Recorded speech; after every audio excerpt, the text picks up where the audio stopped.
Now, The Hunt Palmer Show. Yes! I feel like I've been waiting for this my entire life. You're listening to The Hunt Palmer Show on 104.5 ESPN Baton Rouge. Jolly good fun. Jolly good. Locking down the middle of the day. America's favorite daytime fun show. Live from the Raising Cane studio. This is Hunt Palmer.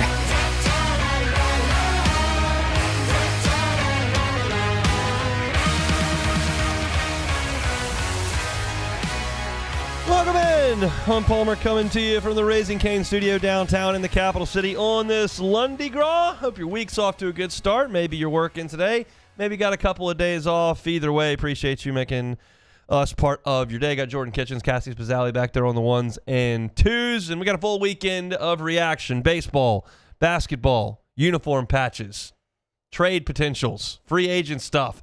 We got it all over the course of the next 2 hours, so lock us in. Let's crank it up the way we do every single day with our opening drive. Welcome to the big league.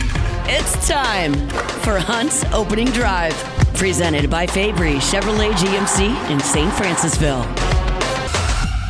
Opening weekend in the rearview mirror for LSU baseball. They're back in action this evening, 6 o'clock against Kent State. But 3 games in the rearview, as I mentioned, and they get all 3 in the win column over Milwaukee. I'll say this before we get into all that we saw over the weekend. I've watched a lot of teams from the North come down to the box for opening weekend and just look awful. They did not. Milwaukee has a nice club. They really put together competitive at-bats often. I know that they set a strikeout record, so we'll get to that too, but I thought that some of their at-bats, especially against Case and Evans early, were very, very good. I thought that they gave LSU a run for their money on Friday. I thought they gave LSU a run for their money on Saturday. They ran out of pitching on Sunday, but they did put up a fight in that game as well offensively. Milwaukee doesn't stand up with the teams in the SEC, and I'm not trying to make it something that it's not, but I've just seen teams represent themselves a lot worse than Milwaukee did for 3 days in Baton Rouge. And I think that team will probably win some games this year. I think they'll be a tough out in their league. But this is about LSU, and that's the most important thing. So let's kind of get into that. There was some really good stuff over the weekend. There was some not good stuff over the weekend.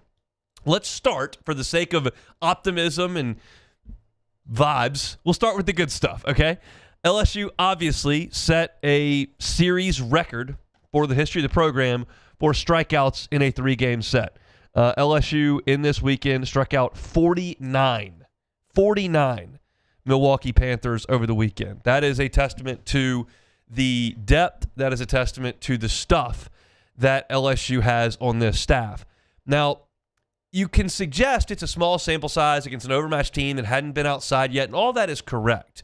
But LSU has led the country in strikeouts in back-to-back seasons. They did it with the Holman Jump team with Griffin Herring 2 years ago, even though they didn't even make a super.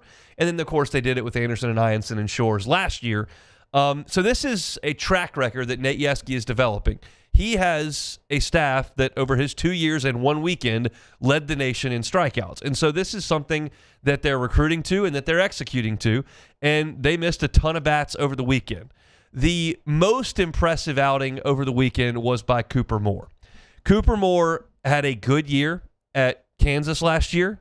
His ERA was a tick south of 4. He made a lot of starts. He started some Fridays for him.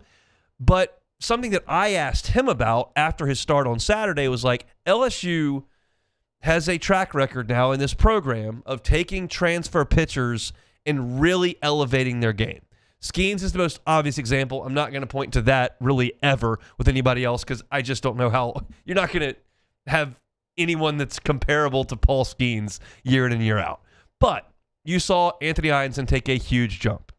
You saw, lack of a better term, Gage Jump take a huge jump. You've seen pitchers come in from other places and really blossom at LSU. I would suggest that Zach Cowan had a great year last year.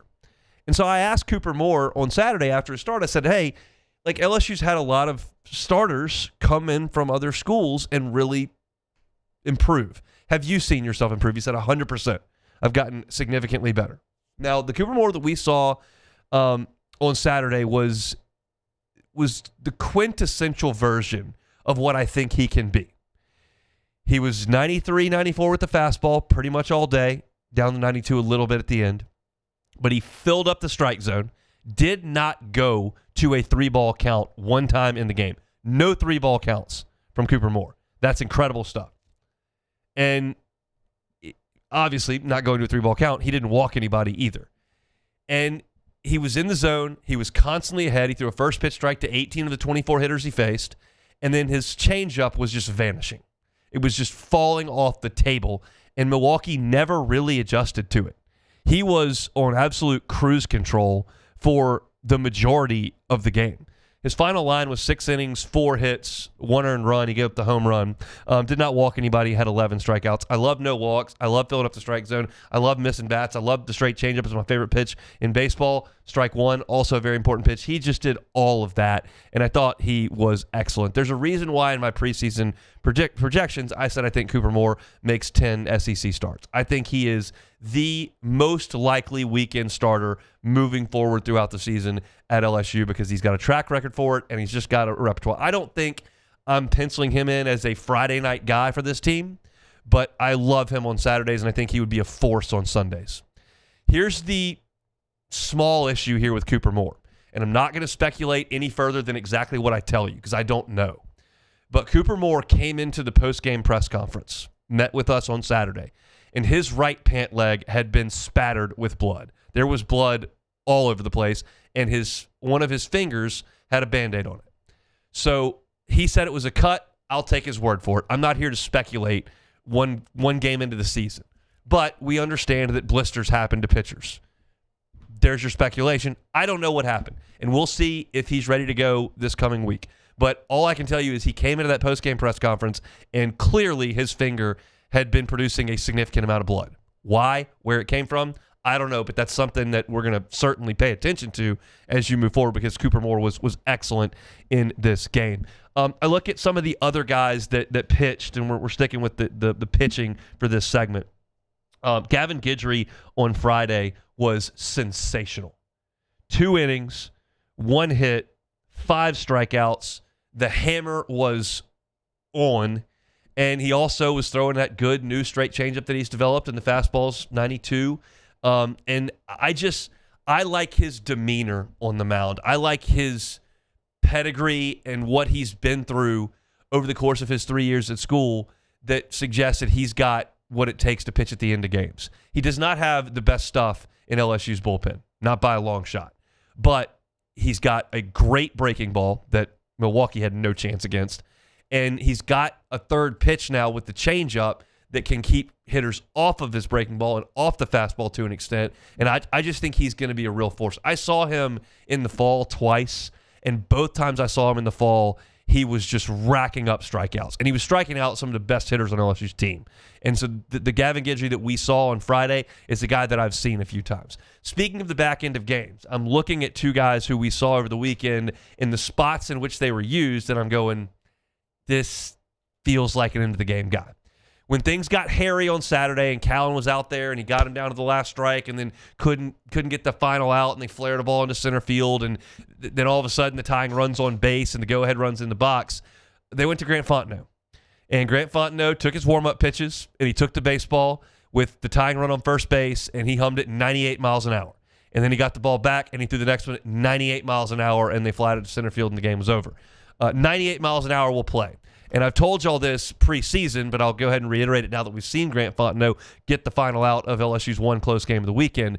And I asked someone in the program, I said, how do you account for Fontenot's emergence here when he's been with LSU in Texas for 4 seasons and never really done anything? And the answer I got back was it just takes some guys more time. It takes some guys less time. And Fontenot's a 5th-year guy who has discovered something. And I think they're going to trust him late in games at this point. A guy that I'm confident they're going to trust late in games is the guy you saw to finish the game on Sunday, and that is Devin Sheeran.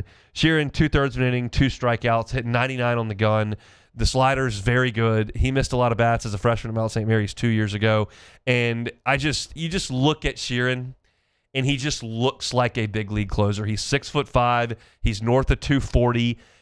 He can work out of the stretch. He's got that leg kick, and then he just uncoils and explodes, and that fastball is humming. And there's there's something to putting that much pressure and that much velocity on guys late in games. It's what you saw Chase Shores do last year. And I think everybody was looking at Maverick Rizzi. And look, Maverick Rizzi threw it awesome in the game on Saturday. I was at the box on Saturday. Rizzi was fantastic. But Sheeran may fit the profile a little bit better. And I think between those three guys, really, if you talk about Rizzi, Sheeran, and Fontenot, all three of those guys are 97 plus. Two of them are really physically imposing, and that's the gas late in games. That's the gas. Guidry doesn't have that, and you got some of the left-handers that they're going to see, and we'll talk about that a little bit more moving forward. But you talk about guys at the end of the game with the gas, like that's what you're looking for at the back end of the bullpen, and it's just a testament to the stuff that this staff has. So that's the positive side. Cooper Moore was brilliant. LSU missed a ton of bats. Guidry's healthy. Sheeran's healthy. Fontenot's emerging. You've got real dudes at the back end of the bullpen that gave some real trouble to this Milwaukee team. The other note that I wanted to say is that, and I put this in my piece around the horn over at LouisianaSports.net, the bullpen, so absent the three starters, the bullpen in 3 games had 22 strikeouts and 3 walks. Santiago Garcia walked 1 on Sunday. He did not have a good outing. And then Marcos Paz walked a couple later in the game. But 22 strikeouts to 3 walks for that bullpen over 3 days, that's awesome stuff. That's great to see in the strike zone, dominating stuff, missing bats. That's everything you want out of the back end of the bullpen, and that's something we talked about.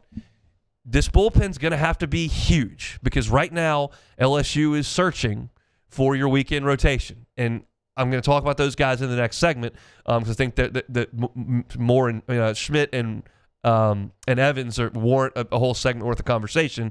But the bullpen is going to have to be crucial. And the bullpen was crucial over the weekend, and they were dominant. So great to see LSU off and running here, 3-0 on the young season. They'll play tonight against Kent State. I'll have a preview of that game in the second hour. Kent State went to Hammond this weekend and just drubbed Southeastern. So we'll talk about the Golden Flashes in hour number 2. A little basketball talk at the end of this hour as well. When we come back, more baseball next. The Hunt Palmer Show. First American Bank and Trust. First American Bank and Trust. Looking for a commercial loan for your business, small or large? First American Bank and Trust. You're looking for a loan to get that home that you've always wanted? First American Bank and Trust. Why? Why go with First American Bank and Trust? Well, because they've been at this 116 years in Southeast Louisiana. They've got 25 branches in Southeast Louisiana. Every decision that is made at First American Bank and Trust is made in Southeast Louisiana. And the people that have worked at First American Bank and Trust, in terms of the management, average about 25 years with the bank. These are lifers in the community, and this bank has been here for all of your lifetimes, 116 years. So go with the local option that's got the resources to help you out. That's what 25 locations in our state will do for you. It's First American Bank and Trust. First American Bank and Trust.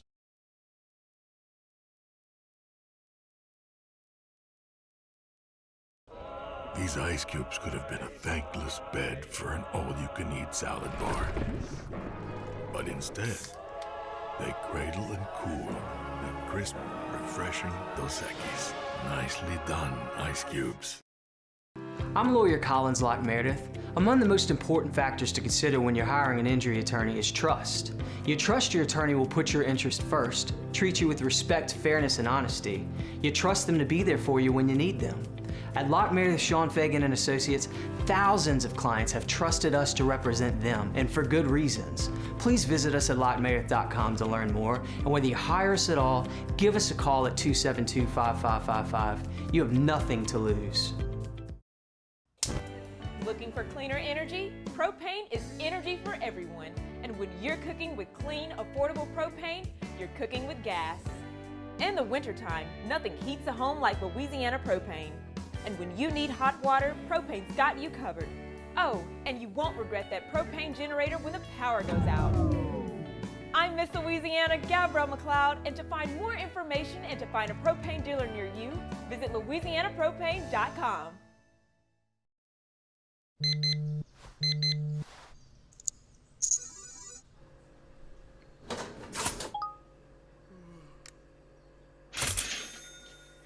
Sometimes you ignore the signs, even when they're right in front of you.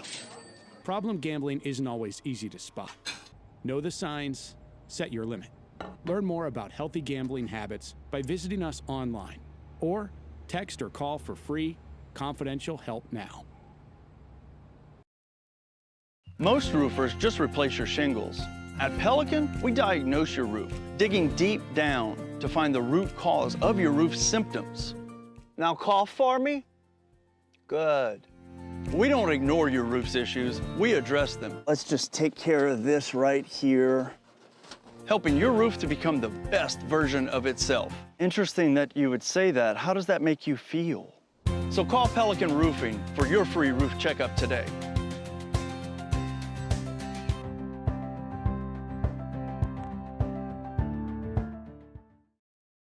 Transform your living space with Lacoste & Young Remodeling and take your home from outdated to outstanding. Redefine your kitchen for the ultimate culinary experience or elevate your daily routine with a spa-worthy bathroom retreat. Our skilled team brings 3D modeling to life to ensure your vision becomes a reality. We believe luxury should be accessible and offer tailored solutions to fit your budget without compromising quality. So contact us today for a free estimate. Lacoste & Young Remodeling, providing perfect solutions.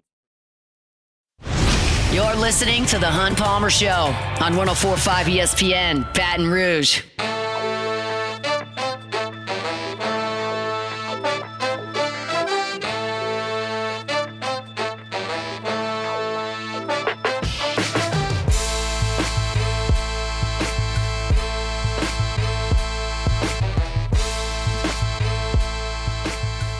Happy Lundy Gras. Hope everybody had a great weekend. If you're out on a parade route or just enjoying some baseball or hoops, today you're out on a parade route or taking some time off, or if you're working, appreciate you hanging with us here on this Lundy Gras.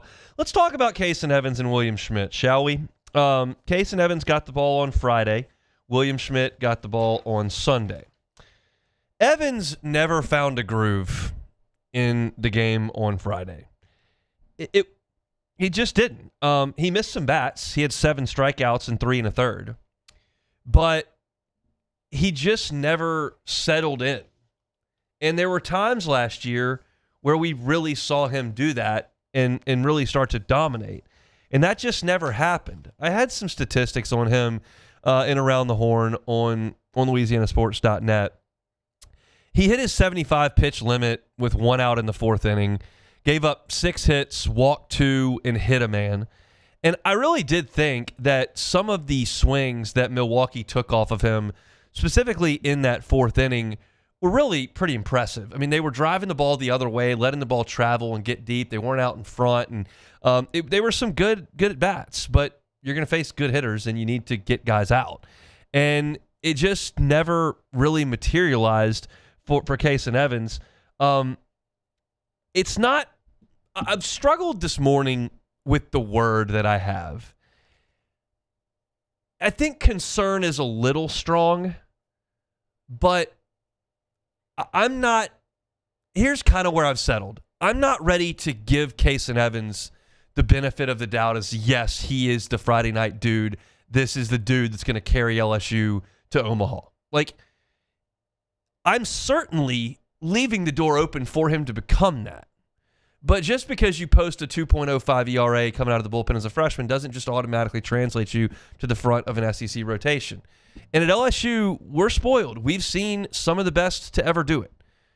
Aaron Nola and Skeens and Lang, Gosman, Anderson, even Holman and Jump. Like, those guys are top 2 round draft picks, top 10 picks in some cases.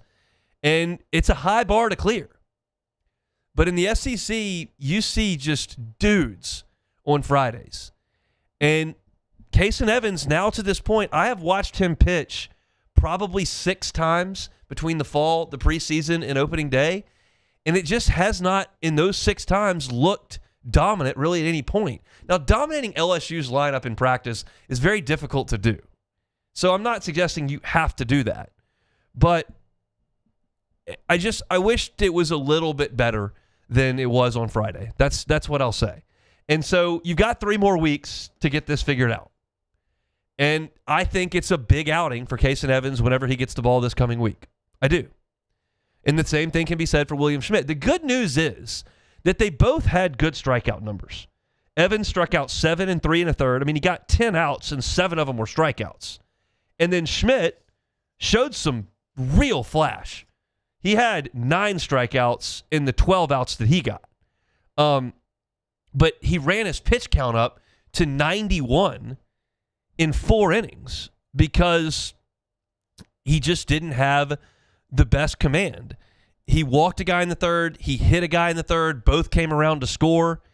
You saw a significant amount of 3-ball counts to Schmidt, and that's going to force your pitch count up and force you out of games. I love the fact that the fastball was above 95. I loved the spin and breaking ball, and there was enough good for me to feel like there's something to work off of. But the command issue is the thing for Schmidt that is always going to be the most important thing. And when you fall behind guys and you put guys on base, which he did, they're going to score runs off of you. And Milwaukee did that. So it's 2 things. One, I'm very encouraged with the stuff that those 2 guys have. And there's been enough good to feel like you're absolutely warranted in putting those guys out there in the spot that they're in. But I'm hopeful that there's rapid development from them. I'm hopeful of that. Now, keep in mind, Anthony Ianson wasn't nearly the pitcher he was in Omaha in February. He struggled out of the blocks, and Nate Yeskie got him worked out. And you've got one of the best pitching coaches in the country taking this incredible clay to mold to get something put together. What I'm saying is the version of Kason Evans and William Schmidt that you saw over the weekend is not going to be good enough in SEC play.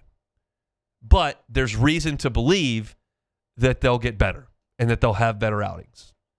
So concerned is not the word. I'm not concerned.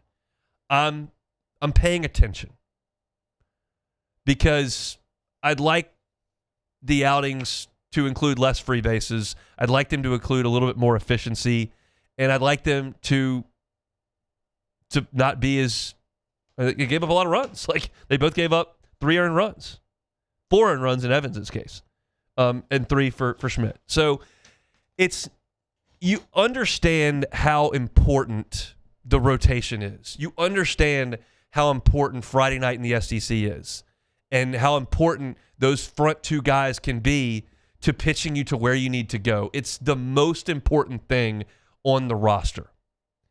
Now, LSU is in a position, unlike most in college baseball, where if you need to cut Evans or Schmidt or even more off after 4 or 5 innings, they have enough arms to cover it from the back end.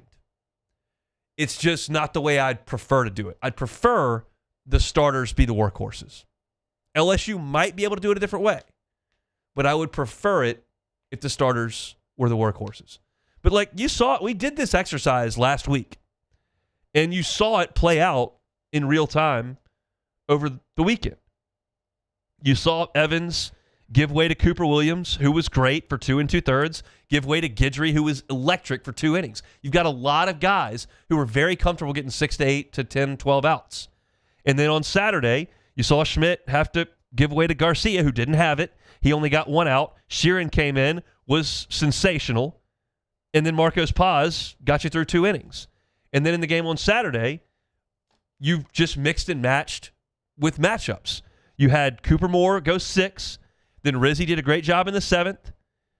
In the 8th, you gave the ball to Ethan Plog, and he gave up a hit to that lefty. So then you had to go to a right-hander, and Dothy came in and made the big pitch with the slider. And then you went to Cowan, and when he couldn't quite get it done and gave up the 3 hits, you brought in the gas with Fontenot.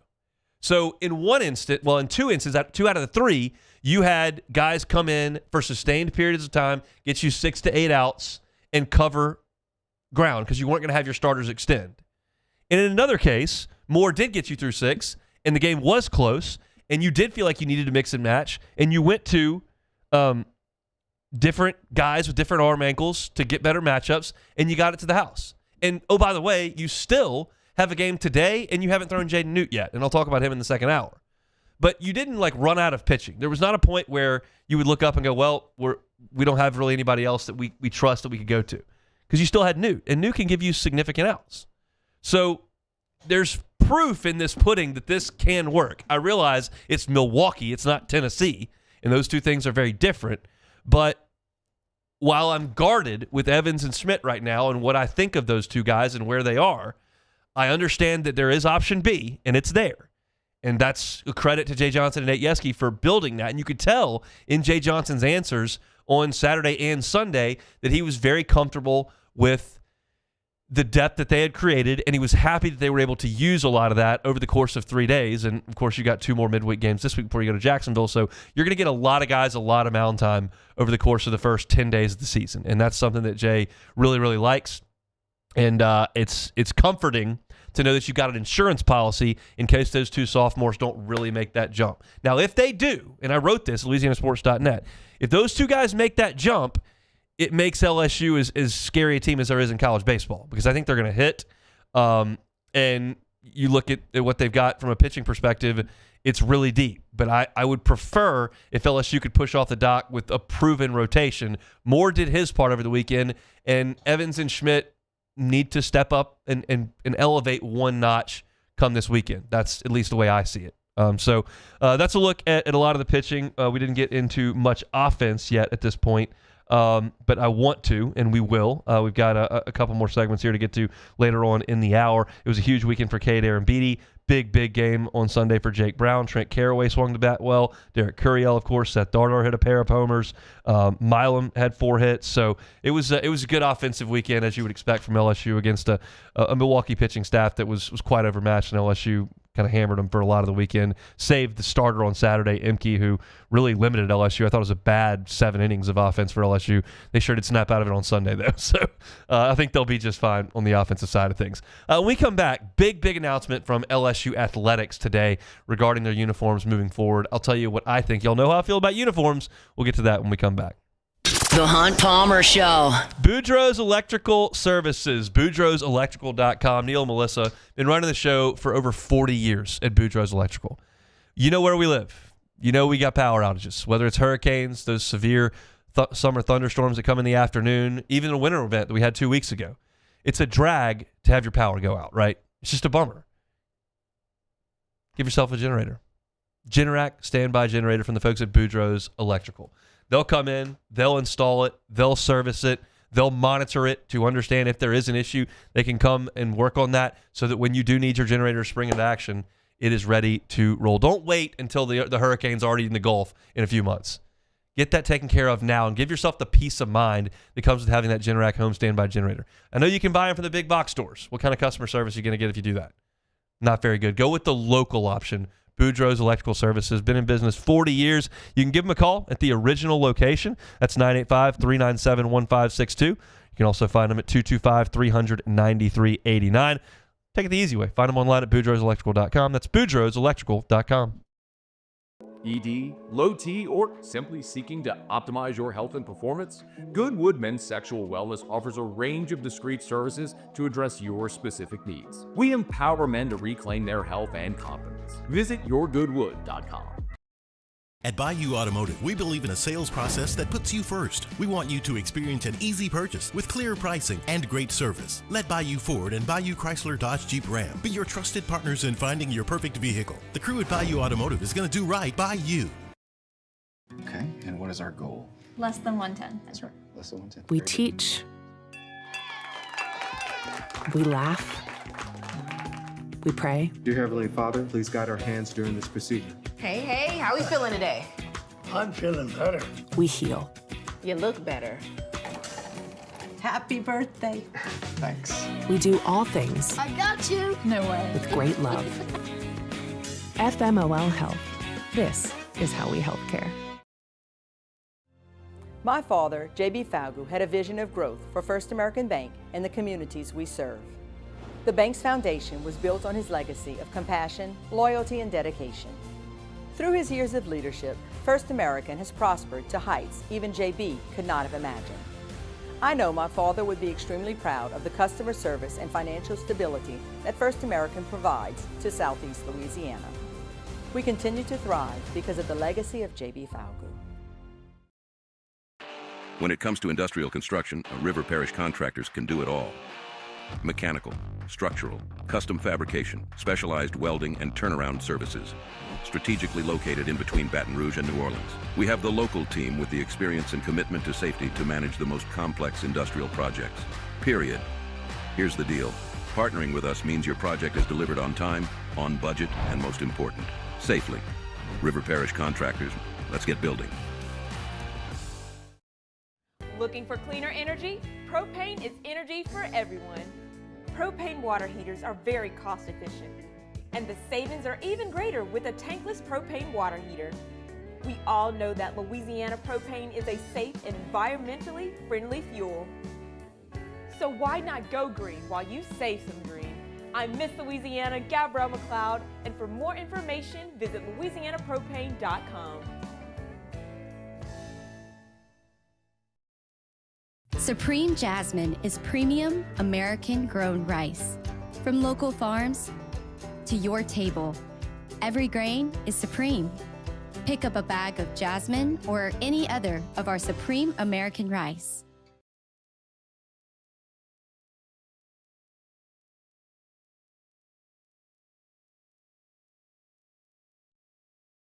This is the Hunt Palmer Show on 104.5 ESPN, Baton Rouge.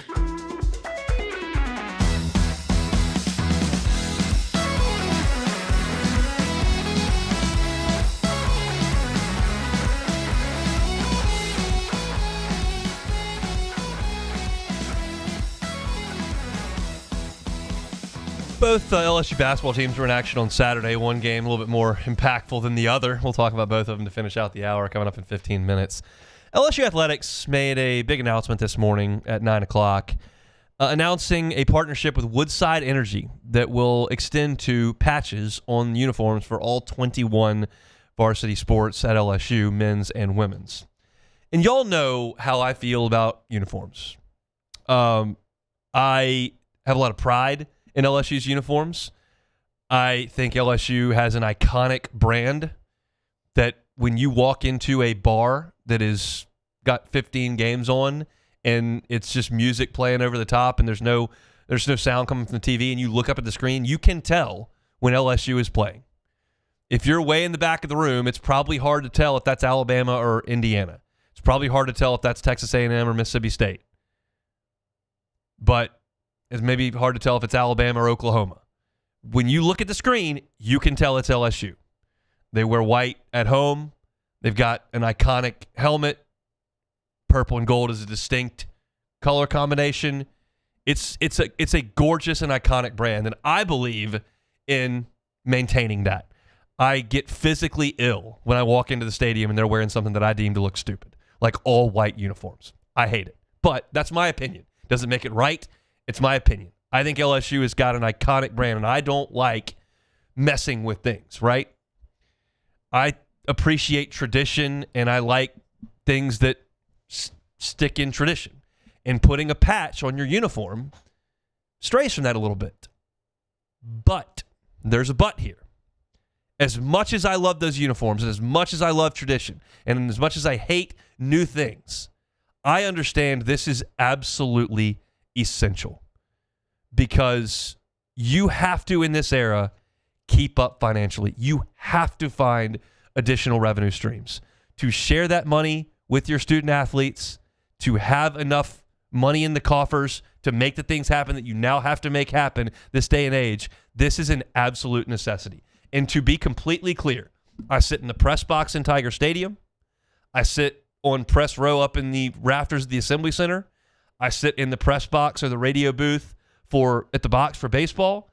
When I look down from my vantage point on these uniforms, basketball, baseball, football, whatever, I won't even be able to see that patch. It's purple and gold. This is something that they took a lot of time in considering. So it's going to be, because Woodside Energy is a blue and red logo. They are a blue and red company. But on all these jerseys, it will be a purple and gold patch to match with the colors. I've seen the photographs they have on LSUsports.net. On the women's basketball white jersey, it's a white patch. On the baseball gold jersey, it's a gold patch. On the football white jersey, it's a white patch. I have seen some, and I can't tell what uniforms they are, but I have seen some that on a gold jersey there's a purple patch, and on a purple jersey there's a gold patch. That's a little bit visible, but not obnoxious in my estimation, and it's absolutely vital. We don't have the numbers to what this agreement is going to pay LSU annually. It's not just the patches. They're going to have signage up in the various venues, and it's a big-time partnership with a big company in Woodside Energy. But you have to do it. You have to get the additional revenues. I'll hate it if one day LSU takes the field at Alec Box and instead of LSU on their jersey, it says the name of a company, because like the European soccer teams, like I will hate that. That would drive me nuts. This does not. This is, one, pretty insignificant in terms of the visual, and two, vital when it comes to the financial piece to this puzzle. You absolutely have to do it.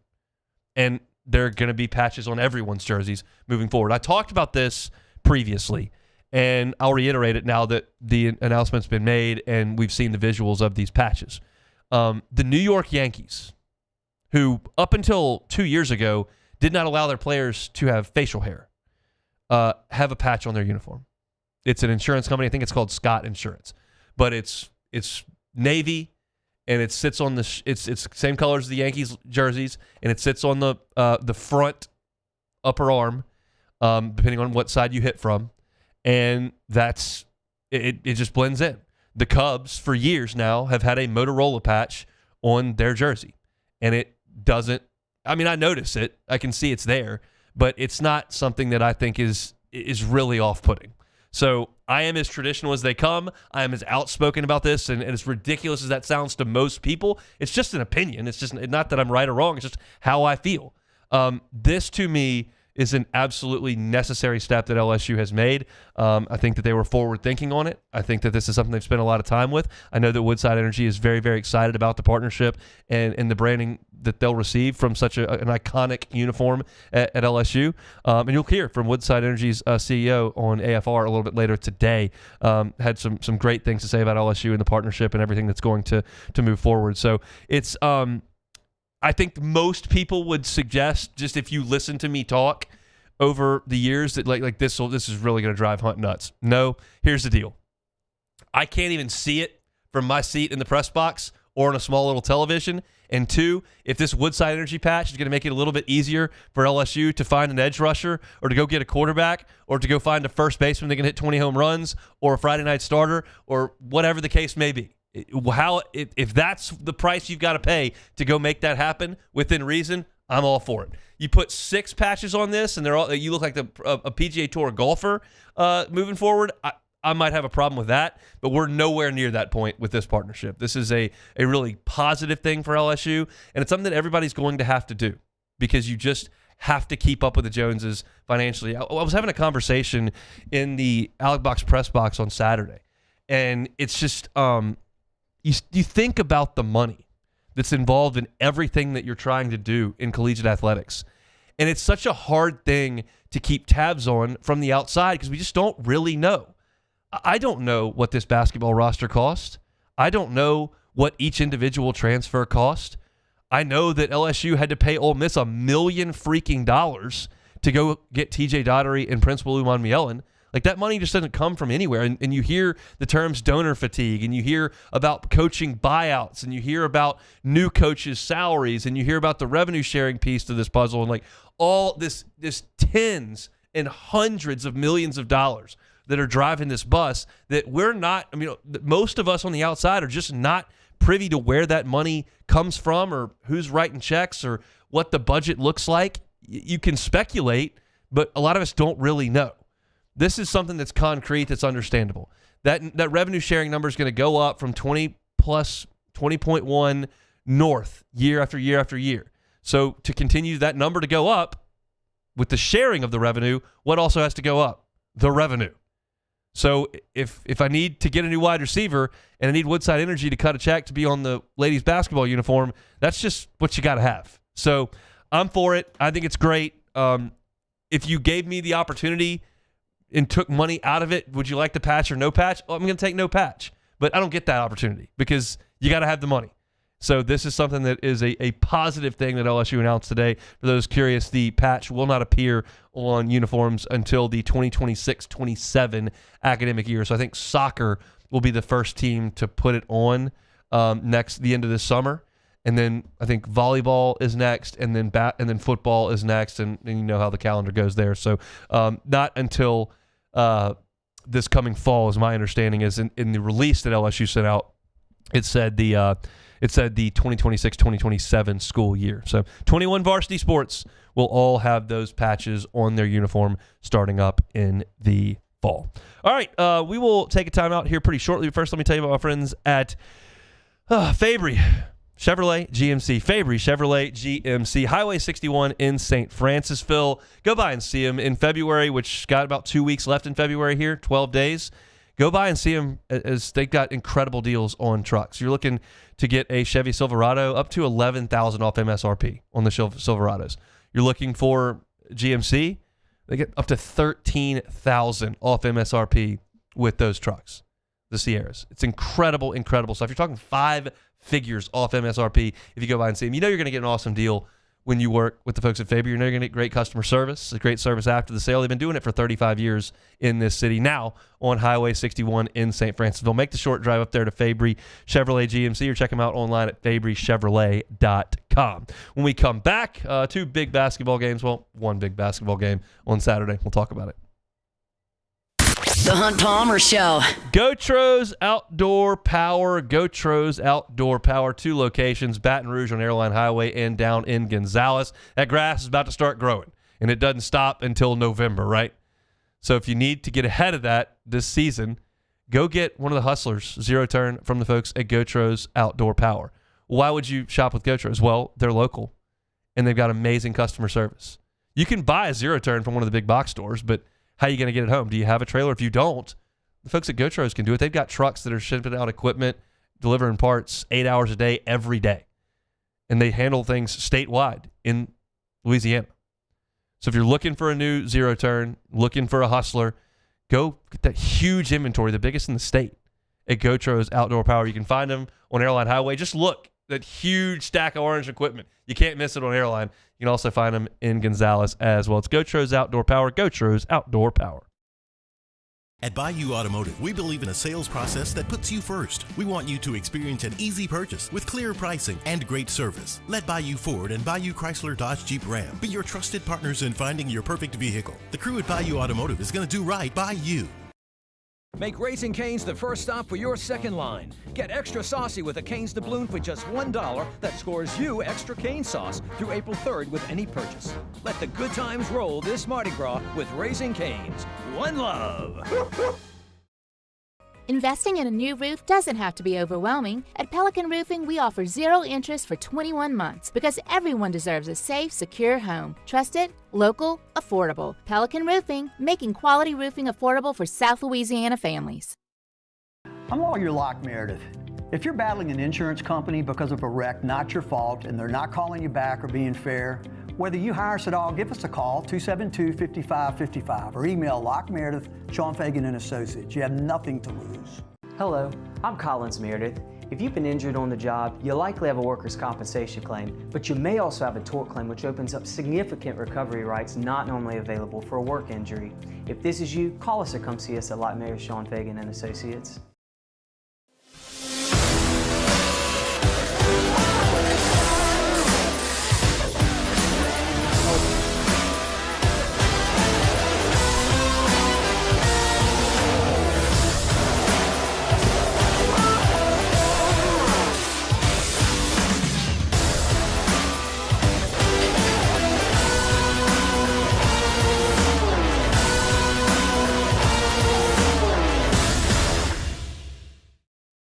If your office is experiencing performance issues, like slow networks, jammed printers, or disappearing files, Advanced Office Systems may be right for you.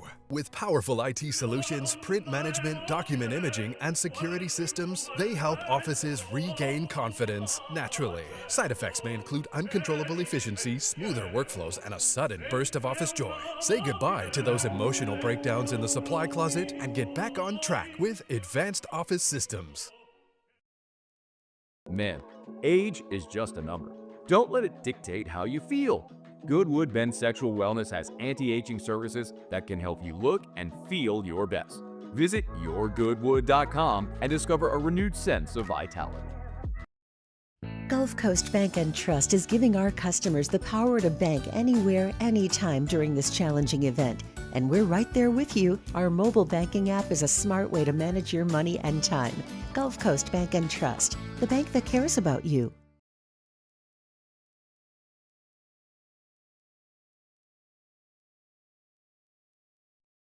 This is the Hunt Palmer Show on 104.5 ESPN, Baton Rouge.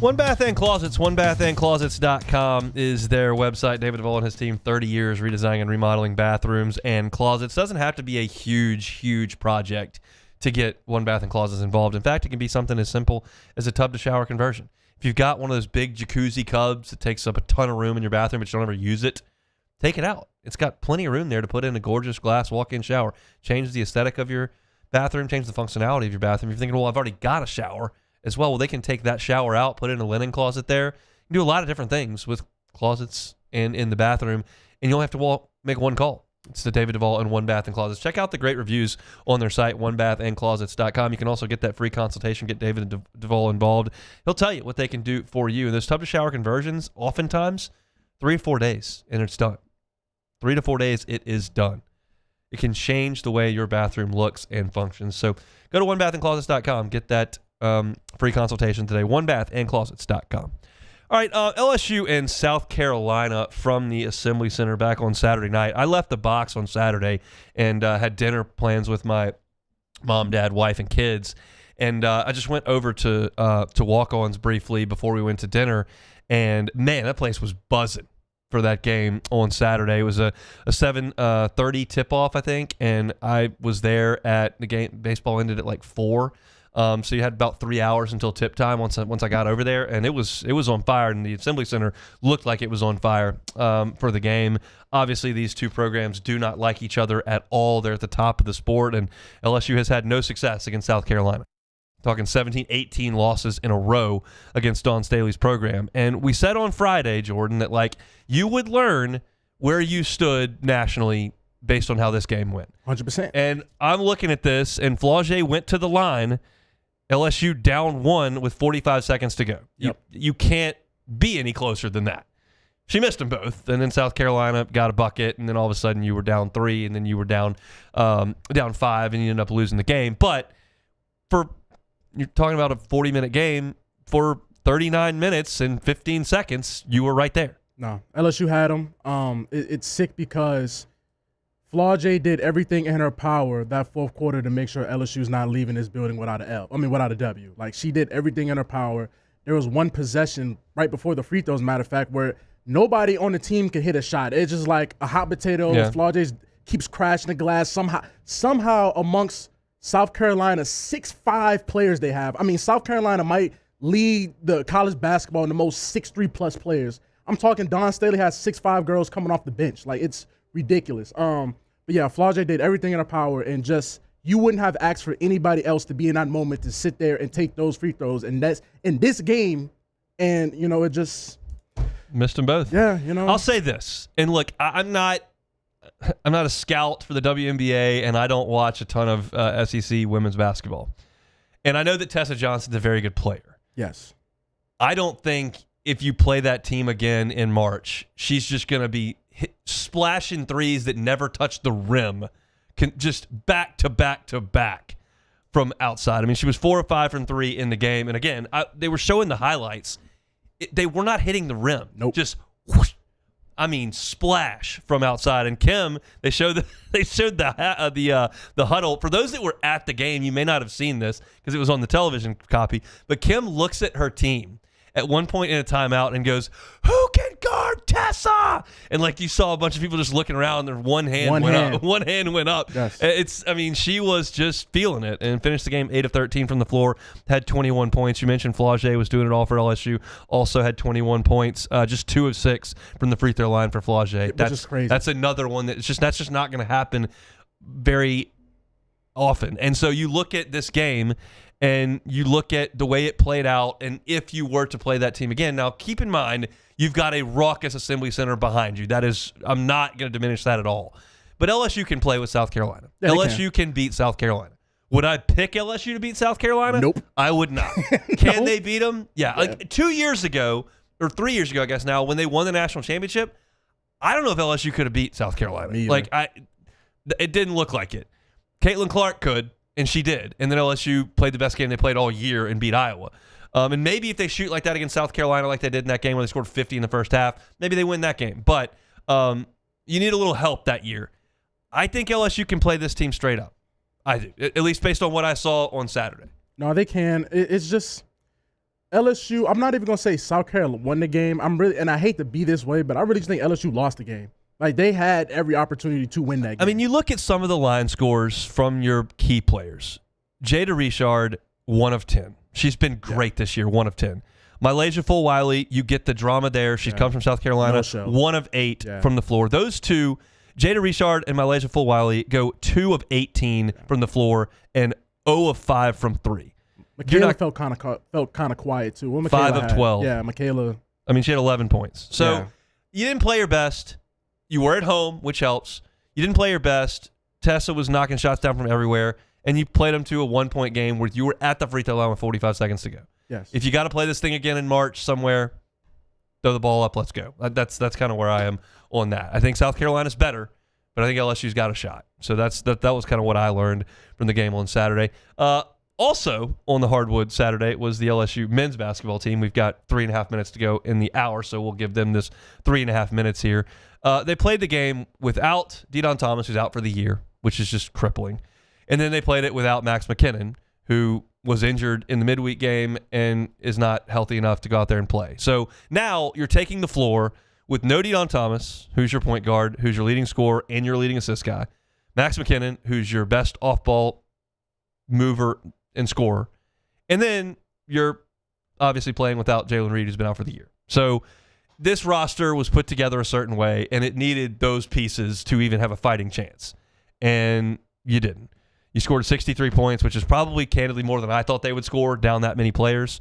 You had a lead briefly in the second half of this game, but it's just not going to be enough against a good team like Tennessee, and they're really good defensively. It just wasn't going to be doable for LSU.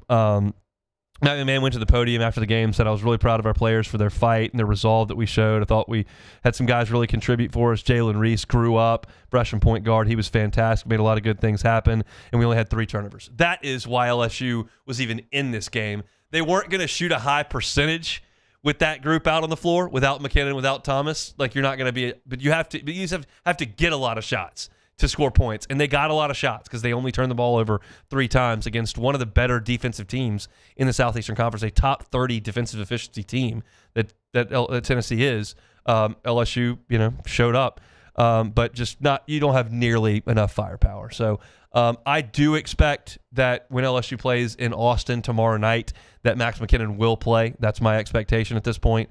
But again, you're 2-10 in the league, so it just is. It is what it is. This thing went off the rails, and I just 2 things can be true. Two things can be true. Matt McMahon has not won enough games. That is true, and the luck he has had has been quite poor. I think that is also true.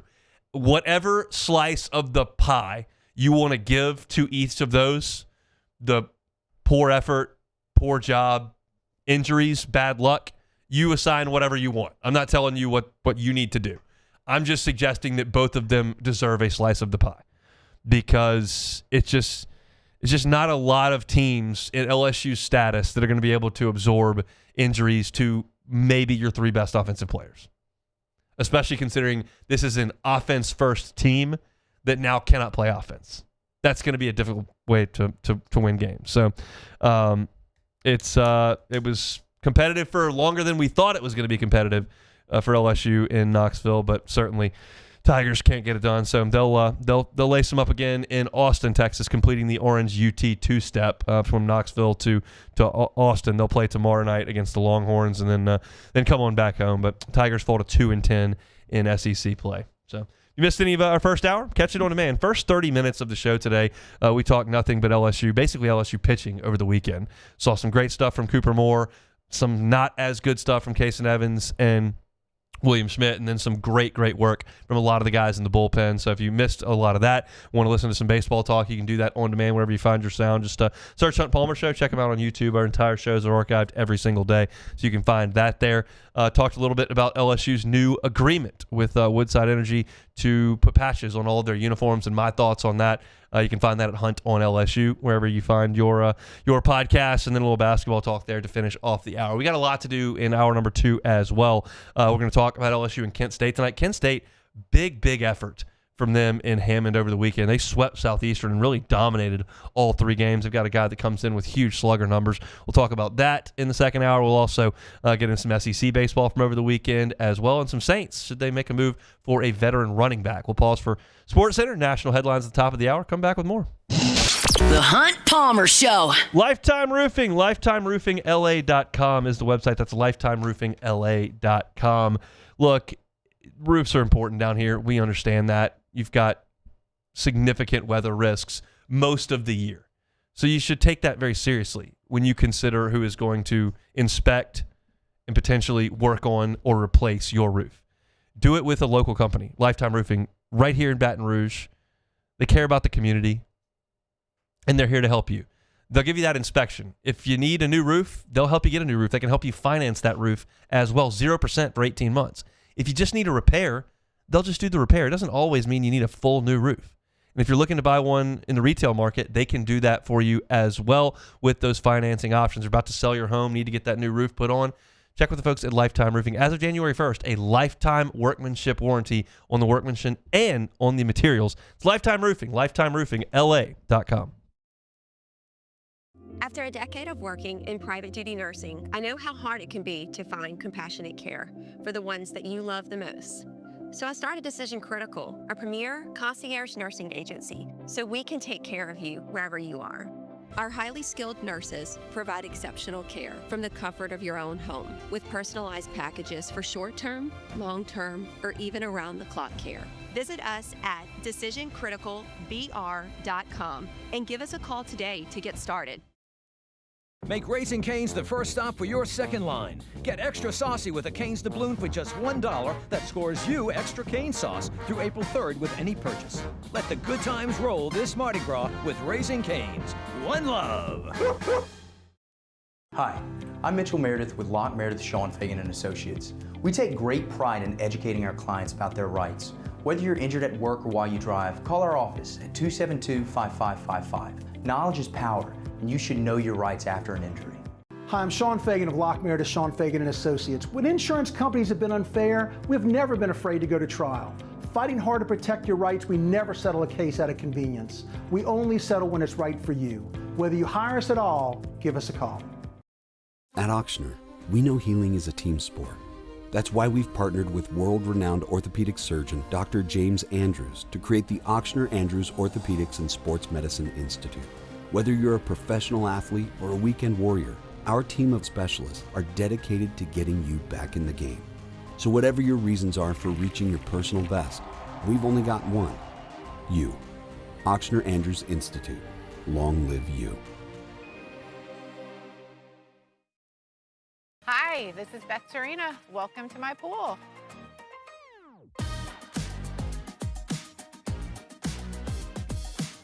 The first time I saw this beautiful pool, it exceeded every expectation that I had. They were able to get everything we wanted in this pool. It is a beautiful pool. We live out here, we eat out here, we watch TV out here. This is like our living room outside. We love this pool and everything about it. When we decided to build our pool, we called a great friend who is one of the best pool builders in the country in North Louisiana, and we said, who would you choose to build a pool in Baton Rouge?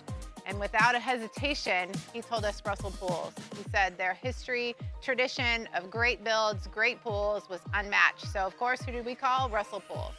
The advice I would give to anyone looking to build a pool is first call Russell Pools. They'll do an incredible job. It'll be incredibly organized. It'll be time efficient, and you will have your pool in no time.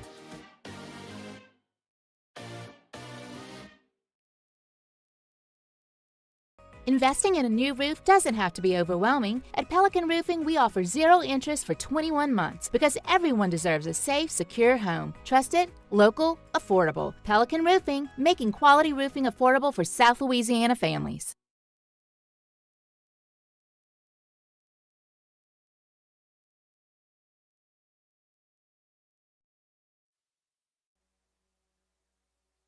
This is SportsCenter. I'm Christine Lisi. Nearly 4 years after acquiring Tyreek Hill in a blockbuster trade from the Chiefs, the Dolphins released the soon-to-be-year-old 32-year-old receiver who missed most of last season with a dislocated knee and torn ACL. ESPN NFL analyst Sam Acho. Not overly surprised based off of a new head coach in Miami and a new general manager. You think about the business of the NFL, the business of football. Yes, you're a player, but also you think about the contractual value and the ability to clear cap space. I think that's what they're looking at with Tyreek Hill. Number one, saw the injury from last year. Number two, the year before, had a down year compared to what he had done in the past. Hill's release one of a series of moves by new GM John Eric Sullivan, clearing significant salary cap space. No decision yet by the Dolphins on quarterback Tua Tagovailoa. He's got a $56 million cap hit this year with $54 million in guaranteed salary. The Browns hired Falcons defensive passing game coordinator Mike Rutenberg as their new defensive coordinator. He replaces Jim Schwartz, who resigned after being passed over for the head coaching job in Cleveland. The U.S. Women's Olympic hockey team beat Sweden 5-0 and is on to the gold medal game in Milan. Hey, it's Evan Cohen. Coming up Tuesday, the Cowboys intend to franchise tag George Pickens. I'll tell you why their best option is to trade him away. It's Unsportsmanlike, 6 a.m. Eastern, right here on ESPN Radio, ESPN2, and ESPNU.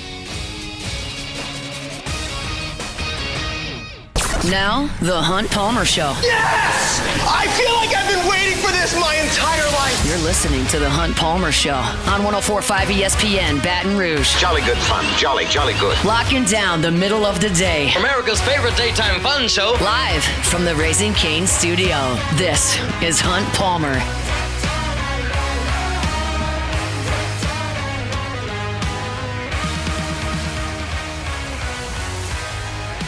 Hour 2.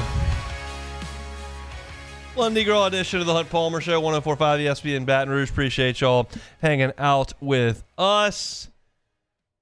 Whether you're out on a parade route today, taking the day off, or working like we are, we appreciate you making us part of your day. Hope everybody had a great and safe weekend out on the parade routes, and hope that you're doing the same on this pretty Monday in South Louisiana. LSU and Kent State tonight from the box. Was supposed to be a 3 o'clock first pitch. Moved it back to 6. I don't know if that's because they felt the weather was warm enough to just move it back, or if there were travel issues. I can't imagine that because Kent State was in Hammond all weekend. Like, I'm not real sure why they moved the game, but they did. So it'll be a 6 o'clock first pitch tonight from the box. Kent State absolutely hammered Southeastern over the weekend. I get the sense, and again, I'm not going to profess to be an expert on Kent State baseball here on this team after they played 3 games, but I look at this team, I think they're probably pretty good. This is a Kent State team last year that had a really good season. They went 38-18, and in the MAC they went 23-7, and they just came up short in their conference tournament. They had 2 days where they didn't swing the bats. I think they scored 2 runs and 1 run in 2 of their league conference tournament games and were beaten. But they had a great year, and they had a great opening weekend. I mean, Southeastern's usually decent, and Kent State had no problem over there in Hammond. They scored 33 runs on the weekend. They had 33 hits. They hit 9 home runs over the weekend in Hammond. So this is a team that is pretty good offensively based on the early returns. Sawyer Solitaria, he likes Southeastern Lion pitching. He went 8 for 15 with 3 homers in the series. He's 6'5". He's 225 pounds. Hit 2 home runs in the season opener. Added another one on Saturday. He reached base 10 times over 3 games in the series. So that's a guy who's probably going to hit in the 2-hole tonight. A guy that LSU's got to be aware of in this game. But that's enough on Kent State for tonight. They swung the bat really well over the weekend. We'll see. I have no idea what they have on pitching, no idea what they have in terms of midweek pitching, no clue, and not all that concerned about it. More concerned with LSU. Something happened over the weekend that I'm going to keep an eye on moving forward this year. Last year, I had a conversation with someone on the staff about catcher. And they said to me, Luis Hernandez had a really good offensive year last year at Indiana State as a designated hitter, sometimes first baseman. We don't expect him to equal those numbers at LSU.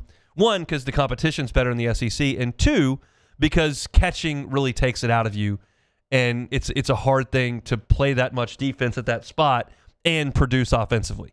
So they expected a dip offensively from Hernandez from the big season he had at Indiana State. He had double-digit homers, had a really productive year.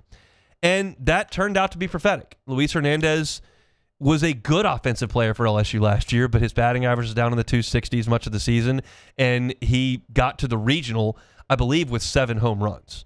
So just not a monster offensive year, but they really liked what he gave him behind the plate. He did a good job defensively, and once he was given some days off in the end of the season when Cade Arambidi started catching every midweek and catching Anthony Ianson on Saturdays, Luis Hernandez's offense ticked up. And Jay Johnson mentioned that yesterday in his press conference. Same deal. So you know that it's permeated through the program there. And they believe, I think this year, that they are going to need Cade Arambidi's offense. They need him to be a very productive offensive player. And they don't want his knees to be zapped, his body to be zapped by catching 4 or 5 games a week. So what they're likely to do is catch Omar Cerna as much as they can reasonably early in the season. He caught the game on Saturday this week, and I think there's a good chance he will catch the game today. We'll see what happens on Wednesday. But my guess is that Arambidi's only going to catch one of the 2 midweek games. And I think they're going to try to lessen his workload as much as possible. And when he doesn't catch, he'll be the DH. I think they were okay with Luis Hernandez not being a monster force in their offense last year. They had other guys they could lean on. And they do with this team too, but I think they think Arambidi can be a star. And look, he showed you some of that over the weekend. He had a huge weekend. He led the team in hitting with 6 hits. He hit 500 for the weekend, 6 out of 12, had 2 doubles and a homer. That's what he can be. So that's something I'm looking for in this game is to see what they do at catcher, because I think they're going to try to lessen the workload on Cade Arambidi. I think that Jaden Newt will probably start tonight. That's not based on any inside information whatsoever. That's just based on the fact that he didn't pitch this weekend. And he did start a lot of games in the midweek last year. He made 5 starts. His season-long ERA was 4.13. But over his final 14 and a third innings, that was 7 appearances, he struck out 22. The fastball is 92, 93, 94 most of the time for Newt. And he's got that really good split changeup that I think is his out pitch. And I think Jaden Newt is a dark horse candidate to become a weekend starter for LSU. I think the preference is for that to be the guys you saw this weekend. That's the preference. But I spent a whole segment in the first hour talking about, hey, this is not set in stone. We'll see if these guys can step up a little bit. But Jaden Newt's a talented dude. He's got enough fastball velocity, and he has a true out pitch. Plus, he's a veteran. He's been in college now for 4 years. So I think if you're looking for other options, if Evans needs to go back into the bullpen where he was last year, or if Schmidt doesn't find the command that you're looking for, I'm not betting on those things, but you have to admit that they are possibilities, right?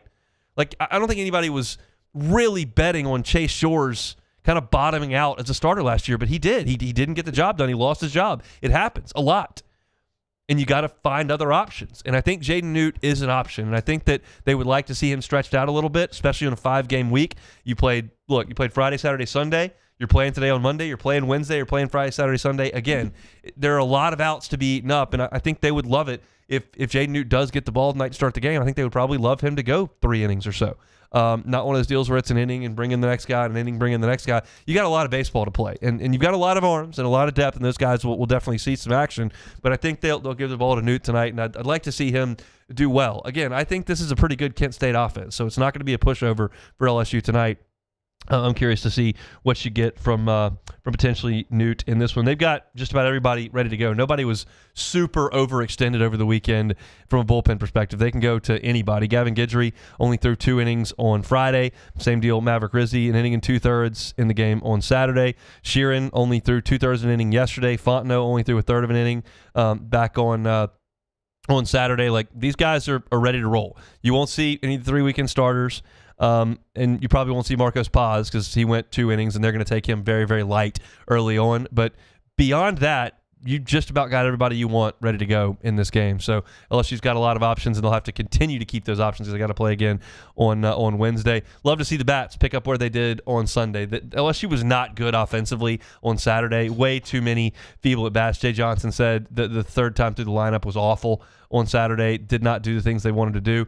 He told us they had a team meeting after the press conferences on Saturday. We were asked to leave the press conference room because the team was coming in for a meeting, and I think he had a talking to with them. I don't think it was anything theatrical, but he had a discussion with them, and they responded with 21 runs on Sunday. So something got through to them, or you saw a team come in here from Milwaukee and run out of pitching in Game 3, which happens a lot. So we'll see. I don't know much about Kent State other than what they did this weekend, but they really swung the bats well. So looking forward to getting to the box tonight. I'll have a story up on LouisianaSports.net when the game goes final. Keep in mind, if you're looking for baseball content or you've been out on the parade routes, you missed some of LSU baseball over the weekend, you want to catch up, I've got a column that is posted every Monday morning during baseball season called Around the Horn. Goes into depth into what I saw over the weekend. Got a lot of subheadings and a lot of different things that I picked at over the weekend, so you can check that out for free at LouisianaSports.net. And I've got a preview of tonight's game on the website as well, so feel free to dive in and check that out over at LouisianaSports.net. Speaking of LouisianaSports.net, Ross Jackson keeping things rolling from a Saints perspective in the offseason. And we know one of the positions that the Saints could be in the market for is running back, whether that's with Jeremiah Love in the first pick or looking at veteran free agents. He has profiled 2 guys that he thinks could be a fit for New Orleans. I'll give my thoughts on where those 2 guys stand when we come back. The Hunt Palmer Show. It is Heart Month over at Ochsner, and they want to remind you to take things seriously here in this Heart Month, to see if you can limit alcohol intake and avoid smoking. See if you can eat a diet that's got more grains and got more fruits and vegetables. See if you can manage that stress. See if you can sleep a little bit better. Heart disease is the leading cause of death for men and women, but oftentimes it can be preventable. So schedule an appointment with your primary care physician, and in this Heart Month, take things very, very seriously from that perspective. It's all so common, and there's so much great information out there that can lead to why this is avoidable. So schedule that primary care appointment with my friends over at Ochsner. It's Heart Month in February with my friends over at Ochsner. Make Raising Cane's the first stop for your second line. Get extra saucy with a Cane's Doubloon for just $1 that scores you extra cane sauce through April 3rd with any purchase. Let the good times roll this Mardi Gras with Raising Cane's. One love. At Ochsner, we know healing is a team sport. That's why we've partnered with world-renowned orthopedic surgeon Dr. James Andrews to create the Ochsner Andrews Orthopedics and Sports Medicine Institute. Whether you're a professional athlete or a weekend warrior, our team of specialists are dedicated to getting you back in the game. So whatever your reasons are for reaching your personal best, we've only got one: you. Ochsner Andrews Institute. Long live you. Locke Meredith, Sean Fagan and Associates has won for our clients over $175 million over the decades, but our greatest success is our clients who have chosen and trusted us to help them. Whether you hire us at all, give us a call. You've got nothing to lose. Hi, I'm Sean Fagan. If you get injured, you could be staring at medical bills, repair costs, and lost income. Life can be turned upside down. At Locke Meredith, Sean Fagan and Associates, we'll work to turn your world right side up. Hire us, and like thousands of our clients, you'll be glad you did. These are the luckiest ice cubes in the world. They could have been a thankless bed for an all-you-can-eat salad bar. But instead, They've been called upon to cradle and cool a crisp, refreshing Dos Equis. Looks like the lucky just got luckier. Dos Equis. We typically think of stress as being bad for us. At Our Lady of the Lake and LSU, we are researching how certain types of stress, such as exercise, can be good for our immune health. By studying people under extreme stress, such as athletes, astronauts, service members, and first responders, we're learning how to improve the immune health of everyone. That's the power of research. That's the impact of champions. Together, we roar. ED, low T, or simply seeking to optimize your health and performance? Goodwood Men's Sexual Wellness offers a range of discreet services to address your specific needs. We empower men to reclaim their health and confidence. Visit yourgoodwood.com. Looking for the ultimate game day experience? Come to the Queen Casino in Baton Rouge. Savor game day platters and snacks, plus drink specials at 1717 Kitchen and Cocktail. So come out for game day and let our team make you the MVP. The Queen Casino, where every moment is a win.